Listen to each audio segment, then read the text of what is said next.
আসসালামু আলাইকুম গাইস, আজ হচ্ছে বকরি ঈদ। আজ সকালেও চলে এসেছে পার্সেল, আর এখানে বাবা মা ভিডিও কলে কান্নাকাটি করছে। কোনো উৎসব অনুষ্ঠানে নিজের কাছের মানুষদের ছেড়ে থাকতে খুবই কষ্ট হয়, কিন্তু কিছু করার নেই, আমাদের সবটা মানিয়ে নিতে হবে। এখানে মিস্টার খান পাঞ্জাবিটা আয়রন করছে, সাথে করে এনেছে চা। আর বাড়ির সামনেই রয়েছে ঈদগাহ, রমজান সেখানেই যাচ্ছে নামাজ পড়তে। সকলের জন্য দোয়া করি, সবাই ভালো থেকো, সুস্থ থেকো, আনন্দে থেকো। আল্লাহর কাছে শুধু একটাই চাওয়া, যেন আমরা সবাই শান্তিতে সুস্থভাবে থাকতে পারি।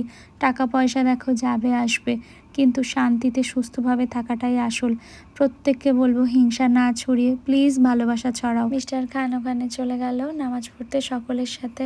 আলহামদুলিল্লাহ, একে অপরের প্রতি ভালোবাসা, সুশিক্ষা, সুস্বাস্থ্যই কিন্তু একটা সুন্দর দেশ গড়ে তুলবে। আমিও নামাজ পড়ে নিলাম, আর এখানে আমি একটা নতুন বেডশিট পাতার চেষ্টা করছিলাম। মিস্টার খান এসে হাল ধরলো, আমি তো যেখানেই আটকে যাই ওই এসে হালটা ধরে। আর এই যে এতগুলো ড্রেস হয়েছে, মানে কিনেছি, তো কোনটা ছেড়ে কোনটা পরবো সেটাই ভাবছিলাম। তো মিস্টার খান ডিসাইড করে দিল যে এইটা পরো।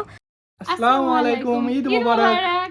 কেমন আছো সবাই? খুব ভালো আছে সবাই। আবার আমি যাচ্ছি আমার শ্বশুর বাড়িতে প্রথমবার বকরি ঈদ করতে। ছোট থেকে কখনোই ভাবতাম না যে বাবা মাকে ছেড়ে বা কাছের মানুষদের ছেড়ে কোনো উৎসব কাটাতে হবে, কিন্তু বিয়ের পরে বর যেখানে থাকবে সেখানেই থাকতে বেশি মন চাইবে, তাই না বলো? বরের হাত ধরে চলে এলাম শ্বশুর বাড়ি, আর এখানে আম্মাজি চালের আটার রুটি বানিয়েছে, সিমাই বানিয়েছে, চিকেন কষা বানিয়েছে।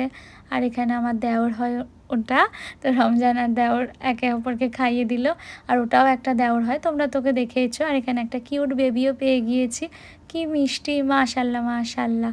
আর এখানে মিস্টার খান আমাকে আম্মাজির একটা ওড়না বার করে দিল।